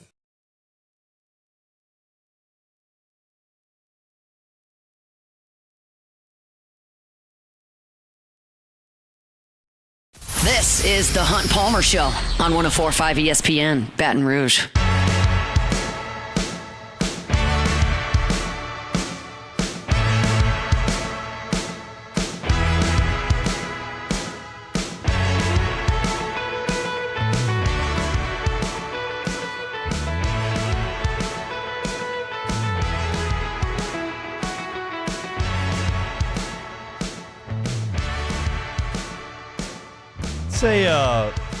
It's a weird feeling this time of year that the Saints are not frantically trying to restructure as many contracts as they possibly can to get compliant. It's a weird feeling. And instead of questioning how Kai Harley and Mickey Loomis are about to cook the books, you can actually look at some free agents they might be interested in signing that don't come at the absolute bargain basement price that the Saints generally pay in free agency because they don't have any money left. It's just a weird situation. It's different than it has been. And Ross Jackson over at LouisianaSports.net is doing a great job of going over some potential targets that the Saints may be interested in this free agent cycle. Running back is interesting. We all feel like, despite the fact that the numbers are not terrible for the Saints, like, you have Kamara, obviously, and then you do have Kendre Miller, and you have Devin Neal, and then Autry Estime did what he did this year. Like, you do have some players. It's like it's a barren position, but the thought is, like, they need to upgrade. That's what the general consensus is with the Saints at running back. And so the question is that upgrade Jeremiah Love with your first pick in the top 10? Or do you feel you can do it with the veteran free agent? And two of the names that Ross has looked into are Breece Hall and Travis Etienne. Breece Hall has had some real high highs in a short NFL career with a bad team. He's played for the Jets. They're terrible. But he has been a productive back at times. His rookie season got cut short with an injury, but he's played in 16 games 3 straight years. And in each of those years, he's been over 800 rushing yards. He's carried the ball over 200 times. And then you consider the fact that the Saints didn't have anyone on their team last year that ran for 500 yards. In 2025, this past season, Breece Hall eclipsed the 1,000-yard mark for the first time in his career. And he's got home run speed. And he's not super old. You're talking about a player that is 25. So I think this is an interesting thought. You've got Spotrac valuating him potentially at $10 million. He's been pretty durable. He's got great speed. And the question you have to ask yourself is, if you can get him out of this disastrous organization with a revolving door of mediocre quarterback play, is there more in the tank? And I think it's reasonable to ask. I think that if you added Breece Hall to the Saints team, he becomes the best back on the team. He becomes the best back on the team. Now, how much of the workload does he take from Alvin Kamara? That's hard to say. We're now in a situation where Kamara is coming off an injury, and he's older. So I would suggest he would take more than half of Kamara's workload. If I had Breece Hall and Alvin Kamara on a team, I'm giving Breece Hall more touches. He's younger, he's more explosive, and his track record of injury is better over the last 2-3 years than Kamara's. So I think this makes a lot of sense. If you can get him around that $10 million number, and you're talking about a 3-year deal that gets him to his year 27-28 season, that's attractive to me. I think that makes a lot of sense. If you think you can unlock something further than what the Jets have because they're a disaster, I'm for this. I'm hesitant with the Jeremiah Love thing. Not anti completely, but I'm hesitant. And I would probably rather go get a back like Hall in free agency and try to do something edge rusher, corner, wide receiver with that first pick. That's my preferred way of looking at things. So Hall is very, very interesting. Now, Travis Etienne, obviously a Louisiana native, remember they're in Jennings, would be coming home at this point. And you're talking about a guy, 5'10", 215, last year, 260 carries, 1,100 yards, 7 touchdowns on the ground. Like, that's good stuff. Now, he's 27 years old, and he ran the ball a ton at Clemson. A ton. ACC's all-time touchdown leader. So, is he a guy that you feel like you can lean on for a heavy workload? Probably. He's done that in his time. Also caught the ball 36 times for just about 300 yards and 6 touchdowns. Liam Cohen did a great job of using him there. PFF likes his pass protection. Ross Jackson writes about that on LouisianaSports.net. And I think that this one makes a lot of sense as well. I think if the Saints can get him maybe a little bit of a hometown discount, that's maybe ambitious, but not out of the question. Who knows if Etienne grew up a huge Saints fan or not, but the possibility's there. And you've had success luring Jarvis Landry back, luring Tyrann Mathieu back. And here, Etienne, not an LSU guy, but a Louisiana guy, maybe that makes sense. The more I think about this, and the more I look at these potential options, and I look at their ages, and I look at their durability, and I understand that the Saints have a running back room that is not devoid of numbers, the more I start to like this. Now, you grab Breece Hall, grab Etienne, like, you don't have quite the ceiling that Jeremiah Love would provide. You don't have the longer runway that Jeremiah Love would provide, and Jeremiah Love would be less expensive in terms of dollars and cents. It's an expensive asset to spend on him for your first-round pick that's in the top 8, but in terms of dollars and cents, it's less expensive. So there are two ways to look at it. But the more I look at it, the more I think, yeah, I think I like going to get that veteran. I think I like spending that pick somewhere else. And these names make some sense. You're not talking about, how often do these backs hit the market, 31, 32, 33 years old, and you're like, at some point, Father Time's going to win that race. You already have that situation with Kamara. I don't feel, certainly not in Hall's case, and I don't think in Etienne's case, you're talking about guys that just ran for 1,000 yards. And I'm not telling you to sign them to 5-year deals here. We're looking at short-term deals. I think these are attractive options. You got to get your offensive line healthy, and you got to run the ball significantly better. And somehow, some way, you've got to help Tyler Shuck in this way. As Ross has continued to write these pieces profiling some of these guys, it continues to make more and more sense to me that this is probably where you need to look at it. And again, it's just not something we have spent a lot of time on at this time of the year over the past few years, because you just haven't felt like the Saints could compete for 1,000-yard rushers and big-time producers in the free agent market. They had to try to go find a reclamation project or a diamond in the rough as opposed to shopping closer to the top of the market. We don't know that they will, but I think certainly the option presents itself. So it's just something to consider. Where are you on this Saints ground game, Jordan? Do you need another running back? Well, you definitely do need another running back. Now, Does he need to be the starter? I wouldn't say he would have to be the starter, but you definitely need to start taking some carries from Kamara. Not even just saying you're taking carries from him. And I think Alvin Kamara is also he's a very self-aware NFL player. He's not naive in any shape or form. He knows that he's on the back end of his career. He understands that, these are the last 2-3 years he has, if 3 years, if that. So he understands that there needs to be somebody else that needs to be his Mark Ingram. How what he did for Mark Ingram, that's what he needs to happen for himself. So I am a big Breece Hall guy. I'm a huge Travis Etienne guy, fantasy football, a little selfish. I think the Saints need to address the position. Jeremiah Love is the sexy pick, of course. Everybody wants we can get a Bijan or a Jahmyr Gibbs type of ordeal. But then again, if you can get one of these guys in free agency and then you can address that position with, like, I gonna say a Cardinal Tate, like a Lemon or Tyson, any one of those guys right there, it's a win-win. The Saints are in a rare position, like you said, where you're actually not clearance rack shopping, and you have a top 10 pick. So we're putting all this on Mickey Loomis' hands to make a decision. Let Mickey cook. That's what the folks say. That's what I was here. I was in New Orleans this weekend. Let Everybody was talking about Mickey. Let Mickey cook. Let him cook.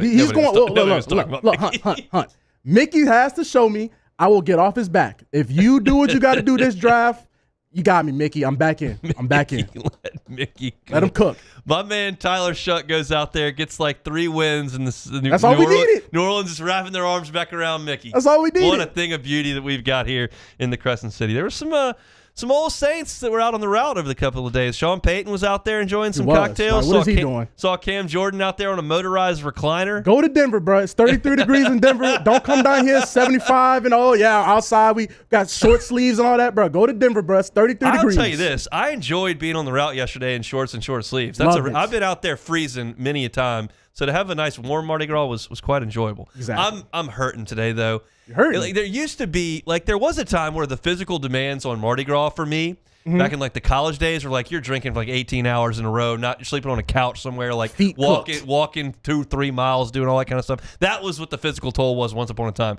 Now the physical toll of Mardi Gras is standing on a ladder for 4 hours playing defense so Myers doesn't get hit in the face with beats. That's what I'm trying to do. So it was quite a fun day, but my calves and ankles are just very, very sore at the moment from standing on a ladder for 4 hours. Look, I'm already knowing, huh? Look, you should just be happy you didn't wake with a black eye or something. That's the best part. I mean, it's a lot of defense out there. You're just constantly holding hands up, knocking beads away because he's not catching them, so I'm got to deal with all that. So it's. Well, my biggest gripe about the whole Mardi Gras thing now, Hunt, it's not about the beads. It's the people that throw the pack of beads. Yeah. You can't even just open them up. Come on, man. The flying pack of beads, that is crazy. Throwing packs of beads. There was, what was the best? We caught some footballs yesterday. Caught a soccer ball. Nothing too crazy, but it was a good day out on the route on St. Charles. So glad to have done it. If y'all are out there on the routes today, no matter where you are in the state of Louisiana, I hope it's having a good one. If you're working like we are, we'll get you to that finish line. We got 30 minutes left to go here on the Hunt Palmer Show. The Hunt Palmer Show. Fabry Chevrolet GMC. Fabry Chevrolet GMC. They are online at fabrychevrolet.com, and that's where you can find the entire inventory. Every car that is on that lot on Highway 61 in St. Francisville is online at fabrychevrolet.com. Their service department at Fabry Chevrolet handles all makes. So no matter what your issue may be, they are happy to help you. You know the Fabry family. They've been in business in Baton Rouge for 35 years, and they can make sure you have a wonderful buying experience, great service after the sale, and some of the best deals in town. And you're talking about February, it's truck month there. Silverados, up to $11,000 off MSRP or 1.9 APR financing. GMC Sierras, $13,000 off APR, MSRP, 0.0 APR financing. Incredible deals on trucks. If you're looking for a new truck in 2026, get on by and see my friends at Fabry Chevrolet on Highway 61 in St. Francisville. Online at fabrychevrolet.com. My father, J.B. Falgu, had a vision of growth for First American Bank and the communities we serve. The bank's foundation was built on his legacy of compassion, loyalty, and dedication. Through his years of leadership, First American has prospered to heights even J.B. could not have imagined. I know my father would be extremely proud of the customer service and financial stability that First American provides to Southeast Louisiana. We continue to thrive because of the legacy of J.B. Falgu. At Parrish, we bring the same commitment to your home that champions bring to the game. Do business with someone you know. Parrish Construction and Roofing. Parrish Construction and Roofing. ParrishBuilt.com. man, age is just a number. Don't let it dictate how you feel. Goodwood Men's Sexual Wellness has anti-aging services that can help you look and feel your best. Visit yourgoodwood.com and discover a renewed sense of vitality. At Bayou Automotive, we believe in a sales process that puts you first. We want you to experience an easy purchase with clear pricing and great service. Let Bayou Ford and Bayou Chrysler Dodge Jeep Ram be your trusted partners in finding your perfect vehicle. The crew at Bayou Automotive is going to do right by you. Make Raising Cane's the first stop for your second line. Get extra saucy with a Cane's Doubloon for just $1 that scores you extra cane sauce through April 3rd with any purchase. Let the good times roll this Mardi Gras with Raising Cane's. One love. I'm Lawyer Locke Meredith. We are honored and humbled to receive from our clients in Google, based on 5-star client reviews, the designation of our law firm is highly recommended. Whether you hire us at all, please give us a call, 272-5555. You have nothing to lose. Hi, I'm Mitchell Meredith. Injuries happen when you least expect them to, making your life more complicated. At Locke Meredith, Sean Fagan & Associates, we know this, and we strive to help each of our clients during these times. Whether you hire us at all, give us a call at 272-5555. Today, we are shaping tomorrow. We are researching how extreme stress impacts the immune system, from trauma victims to athletes and even astronauts. Our work is leading the way in sepsis treatment, saving countless lives. We're unlocking the mind with music in exciting new ways. Our Lady of the Lake Health and LSU are improving the health of our state. That's the impact of champions. Imagine the impact we'll have on the future. Together, we roar. When it comes to choosing energy for your family and your home, make the smart choice with natural gas. You can count on efficient and affordable natural gas to keep you comfortable and reduce your environmental impact to help protect our planet. Together, we're fueling our energy future. Atmos Energy.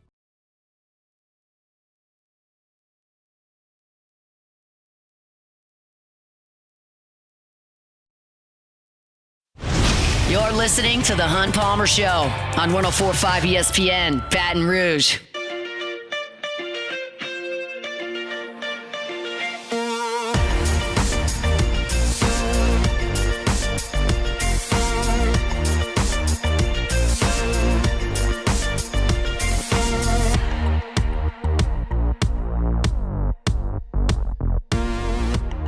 So, I was looking through box scores from over the weekend in SEC baseball. A lot of teams did what LSU did, played an overmatched, lower-level team. Some went to Arlington and challenged themselves. I thought it was a really good weekend for Oklahoma. They beat Texas Tech 10-3, beat Oklahoma State 10-1 before they got run-ruled by TCU in the last one. TCU had a monster weekend. They went 3-0, and I believe TCU plays UCLA this weekend, who's the number one team in the country, so that'll be just a blockbuster of a matchup between those two. Oklahoma got really good pitching from Cam Johnson on Friday. If you were listening to my show on Friday leading up to opening day, I talked about that. He had a really, really strong outing, 11 strikeouts for Cam. So former Tiger seemed to have it dialed in a little bit, and he'll be leading the rotation for Oklahoma for the foreseeable future. Nice outing there. So Oklahoma goes 2-1 in Arlington. Vanderbilt went 1-2. They lost to TCU on Friday 5-4. Came back and beat Texas Tech 13-3. And then they lost 10-1 to Oklahoma State. There were a lot of lopsided games in that Arlington tournament. But a 1-2 weekend for Vanderbilt. An injury that caught my attention, just kind of going through the checklist of things that happened in the SEC this week. Chris Rimbert of Auburn rolled his ankle. He's one of the best players in the country, had a monster freshman year and is thought of as a potential All-American here as a sophomore. He rolled his ankle. He's going to miss multiple weeks. Could be 2 weeks, could be 3 weeks. They're hoping to get him back for the start of SEC play, but he's a really good second baseman, really good hitter, and going to miss a little bit of time there. Missouri had an incredibly weird weekend because Missouri's an incredibly weird baseball program. They lost on Friday to Mount St. Mary's, which is pathetic. And they were in a dogfight with Mount St. Mary's on Saturday, which is pathetic. And then they scored 34 runs on Sunday. So when we look at the numbers for Missouri early on and where they rank in runs scored and where they were, like, everything's going to be thrown off based on this one game. They scored 34 runs in a single game off the back end of the Mount St. Mary's pitching staff. So just a wild, wild one there. I saw maybe the best player in the SEC this weekend. It's a mouthful, but I don't know that it's off base. Blaine Brown at Tennessee is going to be an absolute monster. He was a freshman All-American at Rice last year, transferred to Tennessee, He had 8 hits, hit 3 homers and a double. And if you watch these homers, he's a long left-handed hitter with like wiry motions. He almost looks skinny. But the torque that he creates, the bat speed that he creates, he was hitting rocket shots out of that bandbox at Lindsey Nelson. He was hitting them 400 plus feet out to left and left center field. It was amazing to see. And I think, look, it's early. It's a non-conference game against an overmatched team. We get that whole deal. But we've watched enough baseball to kind of know where the uber talents are. And Brown was one of the most highly thought of transfer portals in this entire class. And he showed up on Rocky Top, and he was hitting bombs out of Lindsey Nelson. So really, really impressive stuff from him. That was kind of my overall takeaway from Southeastern Conference baseball over the weekend. I did just get a text from Marler, and I have not checked on this, but Chris covers the SEC for us at LouisianaSports.net, and he texted me that Kentucky this weekend went 23 for 23 on stolen bases. That is a wild number. 1, to attempt 23 steals in a 3-game series, and 2, to never be thrown out is crazy. And Nick Mingione does it his way. I've been upfront about this. It's a little ridiculous. He yelled at Tyler Hanover 14 years ago, and I haven't let go of it. I'm sure Tyler has moved on. I have not. And he did when he was a base coach for John Cohen at Mississippi State. Nick Mingione yelled at Tyler Hanover, and I just never forgiven him for it, and I don't like the guy just because of that. Apparently, he's a delight. Jay Johnson loves the guy. All the people that cover him love him. Apparently, this guy is great. I just haven't forgiven him for one incident 14 years ago, which is probably a bit much. But that's the way I feel.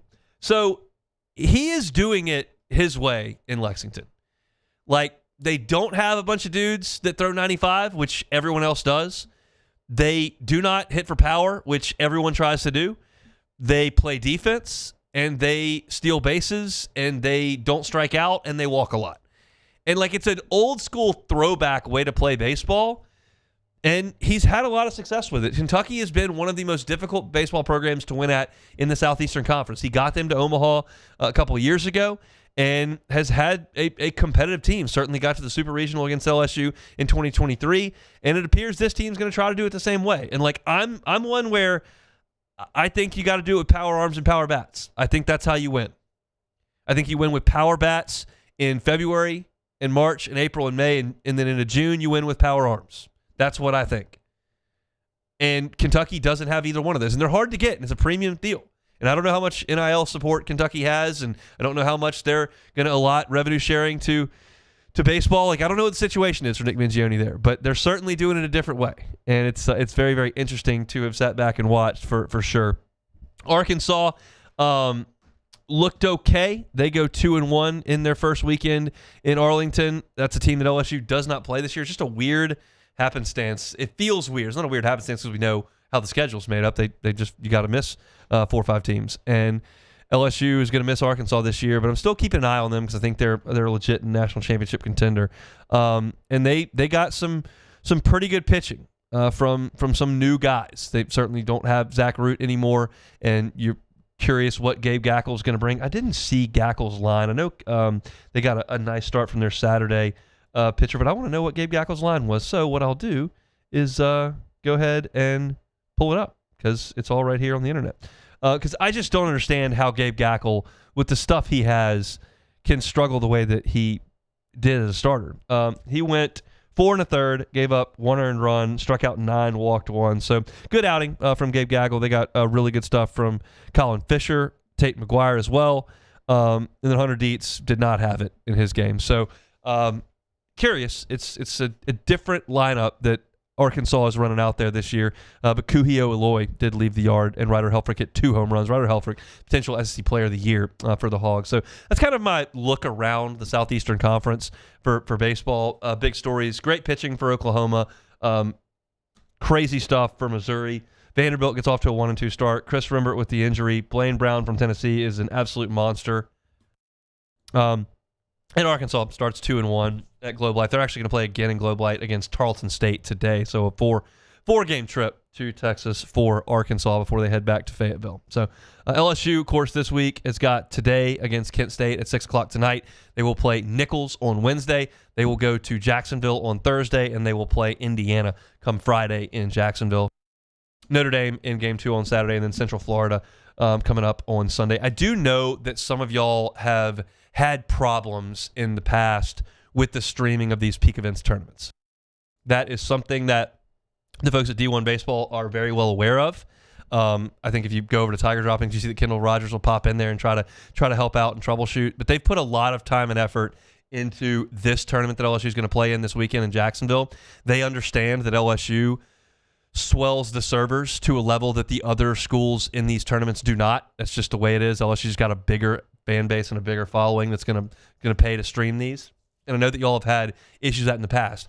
I have spoken with the folks over at Peak Events, and we're going to have one of their executives on later this week to talk through the logistics of getting these things on the air. Lynn Rollins and Ben McDonald are going to Jacksonville to call the LSU games for this tournament, so it's going to have a bit of a home broadcast feel for the LSU fans. But I just want to give them the opportunity to speak to you, the LSU fans, and to tell their side of things and tell you that they understand that the demand is significant and that they're planning on the best stream yet this year. I know y'all have had trouble with it. I know. I've seen it on Twitter. I've seen it in our Bayou Ford chat. I've seen it everywhere, and I am not here to dismiss that at all. I told the folks over at Peak when I talked to them on the phone last week, like, the problems have not gotten to me. I have had no issue streaming LSU in Round Rock, had no streaming issue streaming LSU in Frisco. I haven't had the issue, so I can't speak to them directly. I do know for sure that some of you have. So we're going to get them on kind of to set the table for this weekend. I'll be locked in. I'll be paying for it. I'll be watching. We talked about this a couple of years ago when LSU went down to the Cayman Islands for that tournament, and you could pay to watch those basketball games on whatever that was, that stream. And I was like, I'm probably not going to do that. Now, they could charge me a significant amount to watch LSU's baseball team play over the course of a weekend, and I would pay it because I want to watch LSU watch. I don't need to hack into the YouTube situation. I'm good just paying the cash and watching the team. And I will do that again this week. But I know that y'all have had problems, so we'll get them to set their side of the story up, and hopefully everything goes off without a hitch come this weekend for LSU in this tournament in Jacksonville. All right, Highland Insurance Group, HighlandIG.com is the website, HighlandIG.com. Jonathan Carver and his team, phenomenal folks to work with in the insurance game. They understand the technical aspects of insurance. They understand coverages. They understand what risks best fit what carriers. So no matter what line of work you're in, they'll have an understanding of what carrier has an interest in insuring you. And they'll make sure that you're placed in the right spot at the right price with the right coverages. Make sure that you're covered for cyber. Make sure that you're covered from employment practices liability. Make sure that you're covered for crime properly and that your workers' compensation is rated on the right scale. They'll do all of those things for you. It's not just about the premium. They take that very seriously, but the coverage is important too, because the last thing you want to do is spend all the money up front for that premium and then you're not covered when you do have a loss. That's what the Highland Insurance Group is going to avoid for you. They're online at HighlandIG.com, based here in Baton Rouge. They can help you out statewide with your commercial and personal insurance as well as your employee benefits. It's the Highland Insurance Group. They're online at HighlandIG.com. The Hunt Palmer Show. All right, let's talk about Marucci. Marucci. Go by and take a tour. It's baseball season, right? Those bats are pinging out at the box at Tiger Park. Your youth sports are about to crank up as well. Go see a tour of the official bat of Major League Baseball, where they make 1,200 of those babies a day. Sending them out to spring training. World Baseball Classic about to fire up. You'll catch Marucci equipment there. Major League Baseball out at the box as well. Tiger Park, Marucci everywhere. Go take a tour of where they make the official bat of Major League Baseball. Take your youth baseball team. Take your youth softball team. Take your family. Go yourself. Get a ticket at MarucciSports.com/campus-tour. MarucciSports.com/campus-tour. Every ticket comes with a 20% discount to the Campus Tour store and in the hitter's house as well. Go see where the official bat of Major League Baseball is made. That is over at Marucci. Make Raising Cane's the first stop for your second line. Get extra saucy with a Cane's doubloon for just $1 that scores you extra cane sauce through April 3rd with any purchase. Let the good times roll this Mardi Gras with Raising Cane's. One love. Transform your living space with Lacoste & Young Remodeling and take your home from outdated to outstanding. Redefine your kitchen for the ultimate culinary experience or elevate your daily routine with a spa-worthy bathroom retreat. Our skilled team brings 3D modeling to life to ensure your vision becomes a reality. We believe luxury should be accessible and offer tailored solutions to fit your budget without compromising quality. So contact us today for a free estimate. Lacoste & Young Remodeling, providing perfect solutions for your dream home. At Auctioner, we know healing is a team sport. That's why we've partnered with world-renowned orthopedic surgeon Dr. James Andrews to create the Auctioner Andrews Orthopedics and Sports Medicine Institute. Whether you're a professional athlete or a weekend warrior, our team of specialists are dedicated to getting you back in the game. So whatever your reasons are for reaching your personal best, we've only got one: you. Auctioner Andrews Institute. Long live you. I'm lawyer Collins Locke Meredith. Among the most important factors to consider when you're hiring an injury attorney is trust. You trust your attorney will put your interest first, treat you with respect, fairness, and honesty. You trust them to be there for you when you need them. At Locke Meredith, Sean Fagan and Associates, thousands of clients have trusted us to represent them, and for good reasons. Please visit us at LockeMeredith.com to learn more, and whether you hire us at all, give us a call at 272-5555. You have nothing to lose. When it comes to industrial construction, River Parish Contractors can do it all.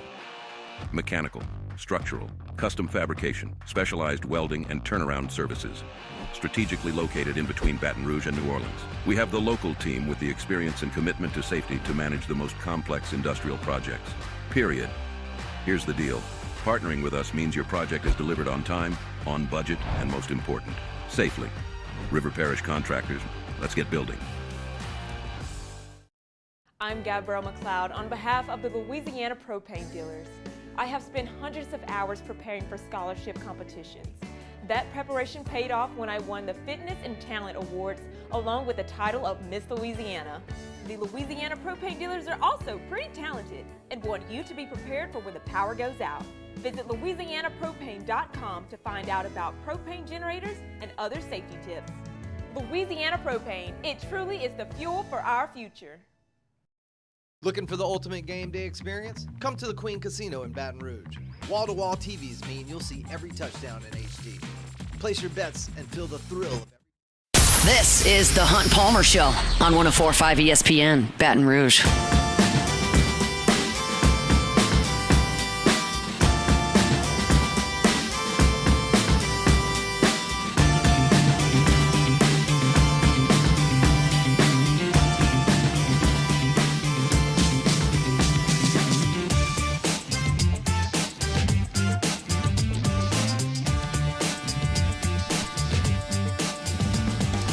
LSU and Kent State scheduled to begin their game today at 3 o'clock. Not so. They moved it back to 6 o'clock. So if you did work today and have season tickets, you're like, well, I can't go to a 3 o'clock game. 6 o'clock you can make. I will be there. Myers Man and his grandfather will be there as well. So a lot of Palmer men going to be in attendance at the box tonight. Looking very much forward to that. I previewed this game a little bit at the top of the hour. Kent State has had a good year last year and had a great weekend in Hammond over the weekend. They absolutely crushed Southeastern in 3 games, scored 33 runs, had 33 hits, hit 9 home runs over the weekend. They've got a guy that had 2 home runs on opening day, had 3 total, and got 8 hits over the weekend. So this is a good offense by all accounts based on what they did last year and what they did over the weekend. LSU, from a pitching perspective, is in really good shape. My assumption is that Jaden Newt will get the ball today. That's a guess. He didn't pitch over the weekend. He has starting experience. He's a veteran. He's got a true out pitch and enough velocity on that fastball that I think he can give Kent State some problems. Offensively, I'd like to see more of the Sunday version of LSU, not the Saturday version of LSU. The Saturday version of LSU was not very good for about 7 innings until they broke through there at the end. The Sunday version was very good. Got the ball up and out of the ballpark a little bit, hit a lot of line drives. I thought LSU was really good on offense on Sunday. Hopefully to see some of that. I think this is a pretty good Kent State team. And as I said at the very top of the show, and I know this is not really what anybody wants to hear about. Like, I think Milwaukee's decent too. I've seen some bad teams come into the box early in seasons, and I just didn't get the sense that was a bad Milwaukee team. I thought some of their bats against Case and Evans were very good. I thought they did a pretty good job defensively for a lot of the weekend. Yeah, I mean, their shortstop backhanded one and fired it way up over everything once. But they usually, you see when those teams have been practicing inside for a month, they're dropping pop-ups in the wind or miscommunicating, and just not a lot of that. They did a pretty good job. They're a veteran team, and I thought Milwaukee was decent. I think for LSU, when you look back at those two that weekend and this game today, you're going to look back at LSU playing a couple teams that I think probably win close to 30, 35 games. So last year, Kent State won 38 and went 23-7 in their league. So good program there with the Golden Flashes, the Fighting Nick Sabans, as many call them. We're coming into the box tonight at 6 o'clock. You can listen on the LSU Sports Radio Network. You'll have the call of that game. 5:30 will be pregame. Chris Blair is in Austin with basketball. They'll play Texas tomorrow, so it will not be him on the call. But Patrick Wright has been handling some of that duty over the weekend. Doug Thompson as well, maybe Buzzy, is called into duty. They'll have somebody there at 5:30 for pregame to get things rolling for LSU and Kent State. I will write about it on LouisianaSports.net tonight, and we'll talk about it on tomorrow's show as well. Got about done here on this Lundy edition of the Hunt Palmer Show. Let's do a little Take It or Leave It. Take it or leave it. Take it or leave it. Today's hottest stories in sports, news, and sometimes even Hunt's life. The question is, will he take them or leave them? All right, so future Hall of Famer Mike Trout addresses his absence from the 2026 World Baseball Classic, calling it disappointing that insurance is preventing him from playing despite he wants to participate.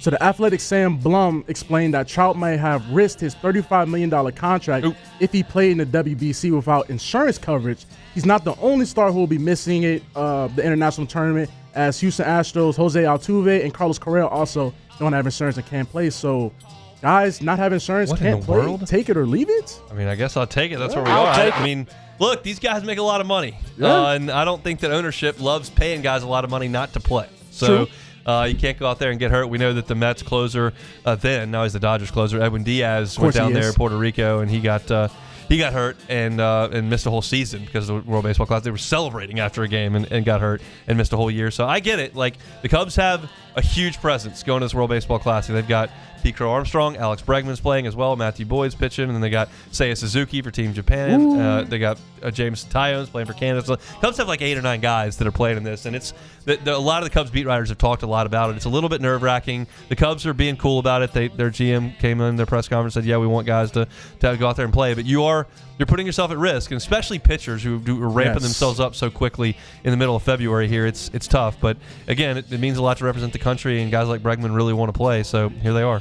All right, so Miami Dolphins 8-time Pro Bowler Tyreek Hill is being released. Hill turns 32 on March 1st. He's recovering from a dislocated knee and torn ACL. He'll be an unrestricted free agent for the first time in his NFL career. This will save the Dolphins $22.8 million against the cap. So can Tyreek Hill turn it around? Well, I guess this season coming up. Take it or leave it. Leave it. I would not sign him. He's going to be so expensive. Very. He is wholly reliant on one trait. Speed. And he's now 32, going on 33, coming off an ACL injury.